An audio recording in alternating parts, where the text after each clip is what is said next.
Item ಯಾವುದೇ ಇರಲಿ try ಮಾಡಿ ಆಚಿ chicken masala. Aachi chicken masala.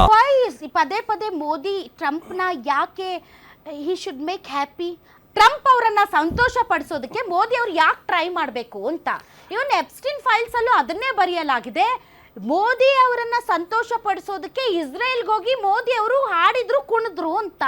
What is this? ಇಲ್ಲ, ನಾನು ಆರ್ಥಿಕ ಒಂದು ಒಪ್ಪಂದದ ಬಗ್ಗೆ ಮಾತಾಡಬೇಕಂತ ಹೊರಟಿದ್ದೆ. ಬಟ್ ಏನು ಮೋದಿ ಆ ವಿಚಾರ ಮಾತಾಡಿದಕ್ಕೋಸ್ಕರ ಹೇಳ್ತಾ ಇದ್ದೇನೆ. ಇದು Epstein file DOJ, department of justice of United States of America, ಎಲ್ಲಿ ಮೋದಿಯವರು ಹೋಗಿ ಅಬ್ಕೆ ಬಾ ಟ್ರಂಪ್ ಸರ್ಕಾರ ಅಂತ ಹೇಳಿದ್ರು, ಅದೇ ಟ್ರಂಪ್ ಸರ್ಕಾರ ರಿಲೀಸ್ ಮಾಡಿದಂಥ email ರೆಕಾರ್ಡ್ಗಳಿವು.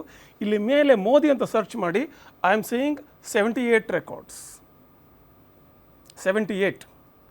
So I don't know what is the connection. ಇನ್ನು ಅದು ಪ್ರೂವ್ ಆಗಿಲ್ಲ ಮತ್ತು ಬೇರೆ. ಆದರೆ let's come back to the trade.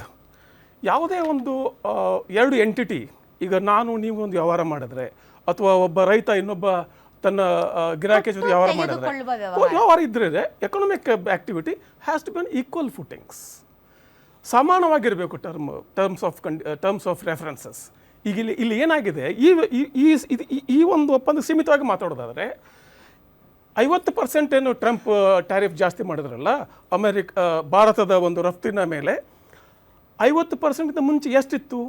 On the average 3%. 50% ಮಾಡಿದ ಮೇಲೆ ಟ್ರಂಪ್ ಹೇಳ್ತಾರೆ Modi should make me happy ಅಂತ. ನೆಗೋಷಿಯೇಷನ್ ಆಗ್ತವೆ, ಆಯಿತು. ಆಮೇಲೆ EU ಡೀಲ್ ಮಾಡ್ಕೊಳ್ತೀವಿ ಆಮೇಲೆ ಯುರೋಪಿಯನ್ ಯೂನಿಯನ್ ಜೊತೆಯಲ್ಲಿ. ಆ ಯುರೋಪಿಯನ್ ಯೂನಿಯನ್ ಜೊತೆ ಡೀಲ್ ಮಾಡಿದ ತಕ್ಷಣ ಟ್ರಂಪ್ಗೆ ಜ್ಞಾನದ ಆಗುತ್ತೆ, ನಾನು ಬಿಟ್ಟುಬಿಟ್ರೆ ಹೇಗೆ ಅಂತೇಳಿ. Then again there is a next stage of negotiations. ಆ ನೆಗೋಷಿಯೇಷನ್ ಮಾಡುವಾಗ ನಮ್ಮ ಭಾರತದ ಮೋದಿಯವರು ಮಾತ್ರ ಅಲ್ಲ, ನಮ್ಮ ಅವ್ರ ಜೊತೆಲಿ ಒಂದು ಟೀಮ್ ಇರ್ತದೆ. ಅಲ್ಲಿ ಜಯಶಂಕರ್ ಇರ್ತಾರೆ, ಜಯಶಂಕರ್ ಅವರೊಬ್ಬ ಫೈನಾನ್ಸ್ ಡಿಪಾರ್ಟ್ಮೆಂಟಲ್ಲಿ ಟೀಮ್ ಇರ್ತದೆ, IAS ಇರ್ತಾರೆ, ತುಂಬ ತಜ್ಞರು ಇರ್ತಾರೆ. ನೀವು ಹೇಗೆ ನೀವು ನೆಗೋಷಿಯೇಟ್ ಮಾಡಬೇಕು? ಆಯಿತು, ನೀವು 18%, 50ರಿಂದ 18% ಮಾಡಿದ್ರಂತೆ. ಆಯಿತು, ನೀನು 18%, ನಾನು 18% ಆಗ್ತೇನೆ, ಫೇರ್ ಎನಫ್. ನನ್ನ ರಫ್ತಿನ ಮೇಲೆ ನೀನು 18% ಹಾಕಿದ್ರೆ ನಾವು 18 ಹಾಕ್ತೇವೆ. ನೀನು 0, ನಾನು 0 ಮಾಡ್ತೇನೆ. ನೀನು 18% ಹಾಕು, ನಾನು 0. Number 1, what kind of negotiation is this? ನೀವು ಎಲ್ಲಿ ಯಾರ ಹಿತಾಸಕ್ತಿನ ಕಾಪಾಡ್ತಿದ್ದೀರಿ ಇಲ್ಲಿ? ಒಂದು. ಇನ್ನೊಂದು, ಈಗ ನಾವು ಮೊನ್ನೆ ಬಜೆಟಲ್ಲಿ ಡಿಸ್ಕಷನ್ ಮಾಡುವಾಗ ನಾನು ಹೇಳಿದ್ದೆ, ನಾನು ಈ ದೇಶದ ಮತ್ತು ಜಗತ್ತಿನ ಅತ್ಯಂತ ದೊಡ್ಡ ಸವಾಲು ಇವತ್ತಂದರೆ ಆರ್ಟಿಫಿಷಿಯಲ್ ಇಂಟೆಲಿಜೆನ್ಸ್. ಬಿಗ್ಗೆಸ್ಟ್ ಚಾಲೆಂಜ್ ಅದು ಆರ್ಟಿಫಿಷಿಯಲ್ ಇಂಟೆಲಿಜೆನ್ಸ್.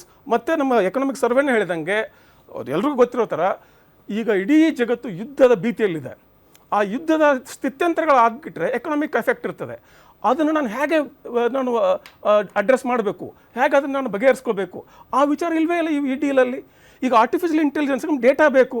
ಜಗತ್ತಿನ ಅತ್ಯಂತ ದೊಡ್ಡ ದೇಶ ಭಾರತ, 140-150 ಕೋಟಿ ಜನ ವ್ಯವಹಾರ ಮಾಡಿದ್ರೆ ಅಷ್ಟು ಡೇಟಾ ಜನ್ರೇಟ್ ಆಗ್ತದೆ. ಆ ಡೇಟಾವನ್ನು ನಾವು ಫ್ರೀಯಾಗಿ ಕೊಡಬೇಕಂತ ಅಮೇರಿಕಾಗೆ. ಮತ್ತು ಆ ಡೇಟಾ ಸೆಂಟರ್ಗಳು ಇಲ್ಲಿರೋದಿಲ್ಲ ಅಂತ ಅವ್ರ ಹತ್ರ ಇರ್ತಾವಂತೆ. ಮತ್ತು there is no tax on that. I cannot tax them. So are we ಮಾರೋದು ಬೇರೆ, are we trying to make India an economic colony of America? ಅಮೇರಿಕಾದ ವಸಾಹತು ಮಾಡೋಕೆ ಕೊಟ್ಟಿದ್ದೇವೆ ನಾವು. ಈಗ ಯಾವುದೇ ಆರ್ಥಿಕ ತಜ್ಞರು ಕೂಡ ಒಪ್ಪಕ್ಕೆ ಸಾಧ್ಯ ಇಲ್ಲ ಇದನ್ನು. 50ರಿಂದ 18 ಅಂತ ಮಾತಾಡೋದು ಬೇರೆ ವಿಚಾರ, ಅದು ರಾಜಕೀಯ ಆರ್ಗ್ಯುಮೆಂಟ್ ಅದು. But it is from 3% to 18%.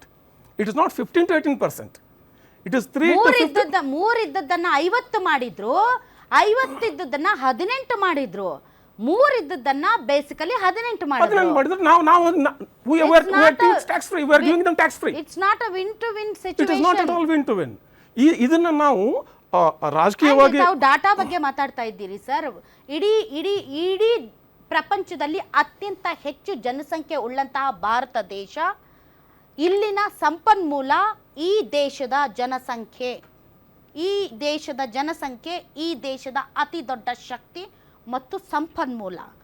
ಈ ಸಂಪನ್ಮೂಲದ ಡಾಟಾವನ್ನು ನಾವು ಅಮೇರಿಕಾಗೆ ಕೊಡ್ತಾ ಇದ್ದೀವಿ ಅಂತಂದರೆ ಫ್ರೀ ಆಗಿ, ನಮ್ಮ ಜನರನ್ನ ಮಾರ್ದಂಗಾಗಲ್ವಾ? See, data is everything. Data ನಿಮಗೆ ಸರ್, ಬಸವರಾಜ್ ಇಟ್ನಾಳ್ಗೆ ಯಾವುದೇ ಬೆಲೆ ಇಲ್ಲ. ನಿಮ್ಮ ಆಧಾರ್ ನಂಬರ್ಗೆ ತುಂಬಾ ಬೆಲೆ ಇದೆ ಸರ್. ನಿಮ್ಮ ಆಧಾರ್ ನಂಬರ್ಗೆ ತುಂಬಾ ಬೆಲೆ ಇದೆ. ನಿಮ್ಮನ್ನ ಐಡೆಂಟಿಫೈ ಮಾಡೋದು ನಿಮ್ಮ ಹೆಸರಿನಿಂದ ಅಲ್ಲ, ನಿಮ್ಮ ಆಧಾರ್ ನಂಬರ್. ನೀವು ಇಂಟರ್ನೆಟ್ ಹೋಗಿ ನಿನ್ನ ಆಧಾರ್ ನಂಬರ್ ಹೊಡೆದ್ರೆ you will get all the data. So we are giving that data with 0% to America. That's what ಒಂದು ನಿಮಿಷ, ಈ ಡೇಟ್ ಎಷ್ಟು ಅಪಾಯಕಾರಿ ಅಂತ ಅಮೆರಿಕದ ಡಿಫೆನ್ಸ್ ಕಾಂಟ್ರಾಕ್ಟರ್ ಆದ ಎಡ್ವರ್ಡ್ ಸ್ನೋಡೆನ್ ಒಂದು ಪುಸ್ತಕನೇ ಬರ. He expose entire American system. ಅವನ ದೇಶ ಬಿಟ್ಟು ಓಡಿಸ್ಬಿಟ್ರಿ ಇವರು. There is a book, there is even documentary on him. ಹೇಗೆ ನೀವು ಯಾವುದೇ ಜಗತ್ತಿನ ಮೂಲಲ್ಲಿದ್ದರೂ ಕೂಡ ನಿಮ್ಮ ಡೇಟಾವನ್ನು ನಿಮಗೆ ಗೊತ್ತಿರದೇ ಥರ ಅವ್ರು ಅಮೇರಿಕನ್ ರಿಟ್ರೀವ್ ಮಾಡಬಲ್ಲರು ಅಂತೇಳಿ. ಈಗ ಆ ಡೇಟಾವನ್ನು ನಾವು ರಾಜಾರೋಷವಾಗಿ ಅವರಿಗೆ ಫ್ರೀಯಾಗಿ ಕೊಡ್ತಾ ಇದ್ದೇವೆ.